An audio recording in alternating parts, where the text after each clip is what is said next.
Hello and welcome to the first episode of The World We Know in the new year. You know what 2015 means? The presidential campaign has already started. Jeb Bush and Mike Huckabee have declared their interest in running, and Mitt Romney has all but said so through leaks. I'm your host, Mitchell Blatt, and joining me to analyze how the race is shaping up as early as possible is Noah Rothman, a writer for HotAir.com. Noah, welcome. Thanks for having me. All right, let's get started on the first candidate, Jeb Bush, who was governor of Florida from 1999 to 2007. He had a pretty conservative record as governor of Florida, did he not? Yeah, he had a relatively conservative record for the 1990s, which was a slightly less conservative period for the base of the Republican Party, and B, for a Florida Republican, which is, again, slightly less conservative than the base of the Republican Party is today. So he's facing quite a bit of opposition from the conservative wing of the GOP, despite the fact that he has a claim to again, a relatively conservative record for that period. So do you think the Republican Party has become more conservative since that time? Yes, absolutely. As has the Democratic Party grown more liberal. There have been a variety of studies that support this notion that both parties' bases have grown more polarized over the course of the last decade. And if Jeb Bush had run when his brother ran, for example, in 2000, he might have been considered far more conservative than he is today. He hasn't changed, but the base has. On a few issues, for example, on pro-life, while he was governor, he supported Terry Schiavo having her feeding tube connected. Does he connect with the pro-life wing of the party? Yeah, I don't believe he has a problem with that. And as a matter of fact, when it comes to that Terry Schiavo case, the nation has grown more pro-life over the course of the last 14 years since that case occurred. I believe it was around 2000, maybe slightly later than that, or 2006, something along those lines. The nation has grown more pro-life, and that actually corresponds to the development of medical technology. We've seen the ability to keep fetuses, for example, that are removed from the womb after about 20 weeks. They have a much higher rate of survival than they did even 10 years ago. And as a corresponding result, the nation has grown a little bit more comfortable with or more uncomfortable with abortion after that period. In the same sense, people in vegetative states have a slightly higher chance today of surviving and or coming out of that vegetative state as a result of advances of medical technology. And so the nation's opinion is evolving as medical technology evolves. So I don't believe he has a problem with the pro-life wing of the party, as it were. You have said that the nation has become more pro-life. Speaking of which, Mike Huckabee also declared that he was running. So I wanted to get your thoughts on that. He focuses a lot on social issues. How do you think that will impact the race? I'm sorry, who is this? Mike Huckabee. Yeah, Mike Huckabee. I don't know what to make of Mike Huckabee's nascent candidacy. It got out on a rather unsure footing when he determined that his best course was to attack the president's parenting abilities and also their decision to allow their children to listen to the artist Beyonce, who might be one of, if not the most popular artist in the United States. As a electoral strategy, that's more than a little bit wanting. As a attempt to appeal to the conservative base, it's cloying and it's insipid. It doesn't make a whole lot of sense. It really is appealing to a septuagenarian base of contrarians who don't understand how to get elected in the United States and are merely frustrated with the march of time. It is extraordinarily self-serving, myopic, foolish, and it really is indicative of what the Mike Huckabee campaign would look like, which is really just, appeals, baseless, silly, pandering appeals to the conservative base. So I don't have a whole lot of faith in the Mike Huckabee campaign to be the force that it was in 2007. Well, I think you just said it better than I could have, and I just wrote an article about Huckabee. He constantly cited in 2008, "Leave it to Beaver," Let's go back to the time of Leave It to Beaver from 1957 to 1963, when most Americans today aren't even alive. And also in 2012, he was a big supporter of Todd Aiken, even after Todd Aiken made his legitimate rape comment. Do you think that kind of thing will come back to haunt him as well? Yeah, it will. If he makes it especially far in the primaries, I'm sort of placing a little bit of money, I think, on the table in that I wouldn't be surprised if he does declare a campaign and even makes it to Iowa. I would be extraordinarily surprised if he's still in the race by South Carolina. I don't think he's going to perform especially well in Iowa, although today name recognition is carrying him relatively far. He's in the top five if you consult recent polling out of Republicans in the Hawkeye state. But again, based on his approach to his candidacy this cycle, I don't really believe he's got a whole lot of staying power. So I don't foresee him being a particularly um, important candidate when it comes to when all the candidates, and we believe there are upwards of 12 at this point. When all the candidates are really in the race, I think he's just going to be one of many, and not even an especially compelling voice. But didn't he win Iowa in 2008? What has changed between now and then? Actually, Iowa's grown more conservative, socially conservative as far as the Republican base goes. He's compelling, but he also faces a lot more stiff competition. In 2008, he was running against four other candidates, none of whom had the claim to the Christian conservative element of the party. Today, he's probably going to be facing Rick Santorum for that exact same constituency. And that constituency is it's important and it's diverse. But if you look at the 2012 results, Rick Santorum did manage to win the Iowa caucuses, but he only managed to win the Iowa caucuses by about a point or less than a point. He virtually tied Mitt Romney for the Iowa caucuses, which suggests that there is as big a base of establishment Republicans as there in the Iowa caucuses as there are evangelical conservatives. So you split that vote, and there's going to be a variety of other establishment Republicans too. But over the course of the next year, I would imagine we start to winnow the establishment field down a little bit because there's a lot of discipline on the establishment side that does not exist on the side of the evangelical vote. So I would imagine that a few of the establishment candidates either get out of the way or they start to lose a lot of support among establishment voters, whereas there's just less discipline on the part of the social conservative side. So I think that they would split the vote more than the establishment vote does. And so I just think that there's going to be more competition for Huckabee this time around than there was in 2008, and Santorum for that matter. Now, going back to the establishment, Romney has suggested through leaks that he might run. What do you make of the leaks? I'm increasingly alone in this opinion, and if it's a feint, some people think it's a feint designed to make sure that Republican big dollar donors keep their wallets in their pockets for Jeb. Don't come out too early. Don't put a lot of money behind Jeb. Keep the party competition viable. And so there's a lot of people who believe that it's just an effort to make sure that the race isn't tied up on the establishment side too early. If it is a feint, it's a real committed one. He's talking to a lot of the right people. He's making a lot of the right moves. As far as a Romney rollout goes, this is about as chaotic and haphazard as any he's ever done, 2012 or 2008. Both of those times were really methodically thought out, disciplined. This is nothing like those. No Romney venture looks like this, which is why I'm skeptical. But he could be serious. And if he is serious, then and it looks like he's making moves that make it look like he's serious, then it's going to upend the race. I'm still reserving judgment. I don't really think that his heart is in it. This doesn't feel like a Romney bid to me, but I could be wrong. And every day it looks like I'm wrong, so I'm still clinging to that belief. But it's looking increasingly tenuous. Now, suppose he runs. He says that he would be planning on running to the right of Bush. Could he capture both establishment and conservative support?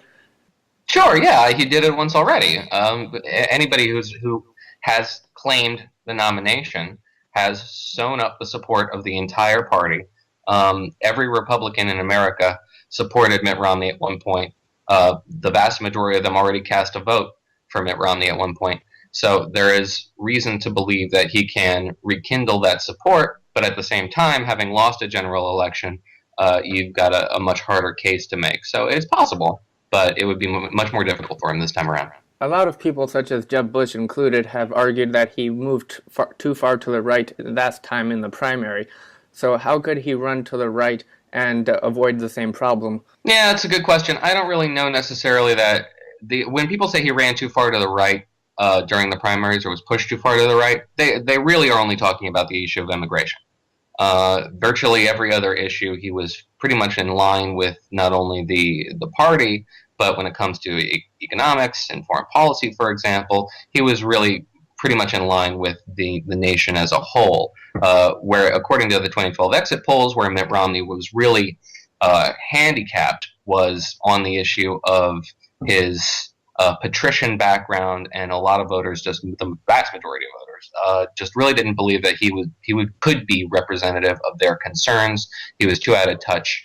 So it really wasn't his positions, for example, on immigration that alienated voters to the point where they didn't vote for him. It was really his background and his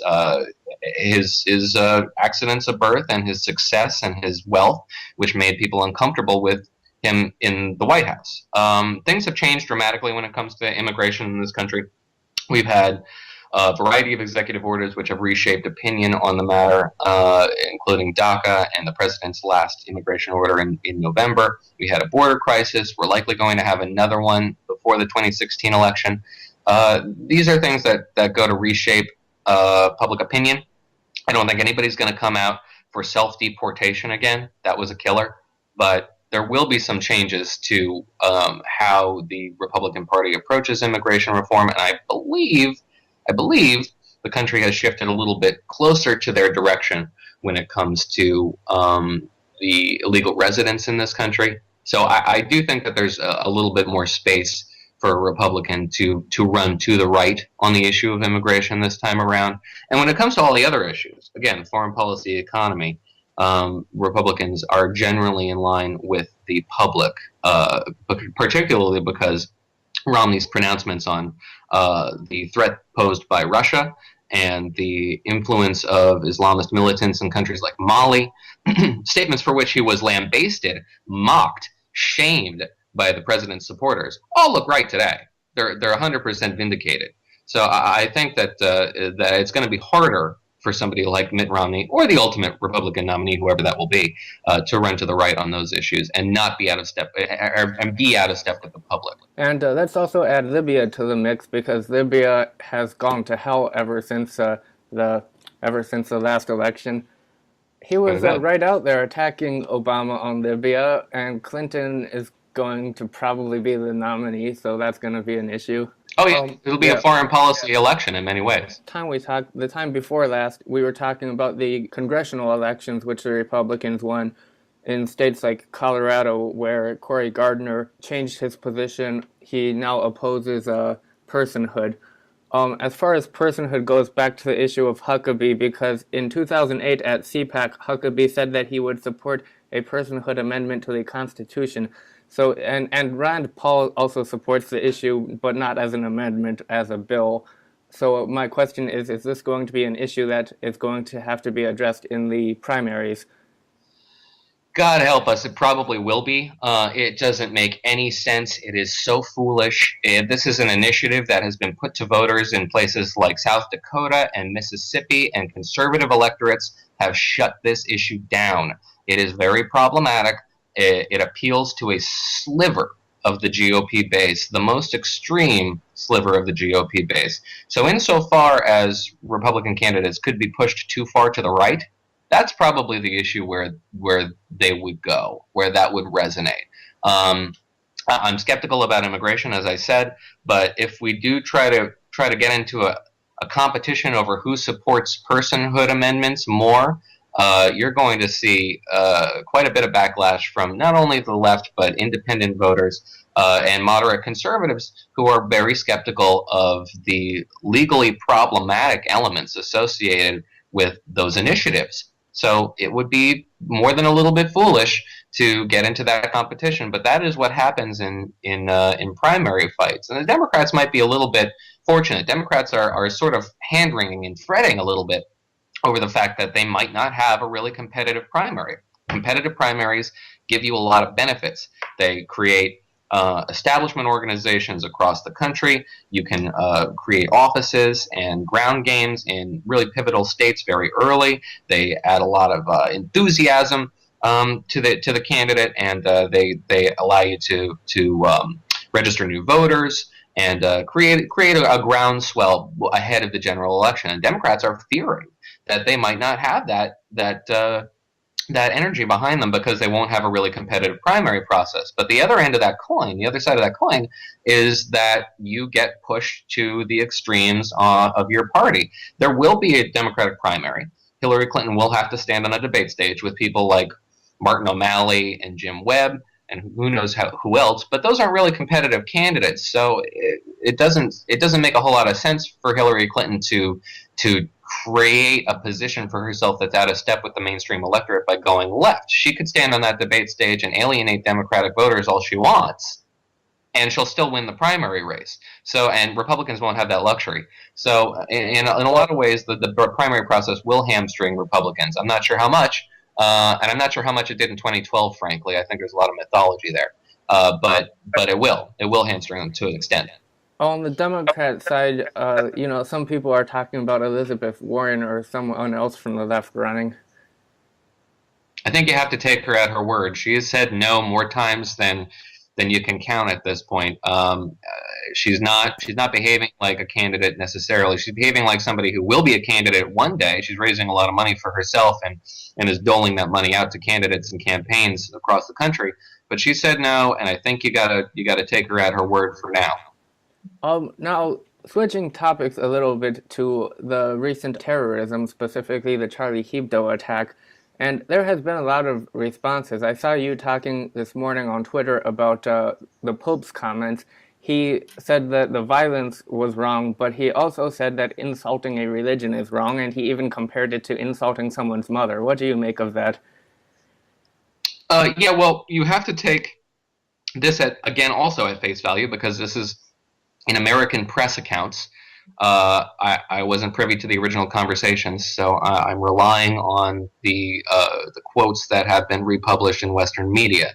But judging from those quotes, they're really quite disturbing, because he said that it's, quote, normal for somebody to punch somebody in the nose if you've insulted their mother, and the equivalency there is if you've insulted their religion. It's something as dear and as sacred to them as their parentage, and that's not normal.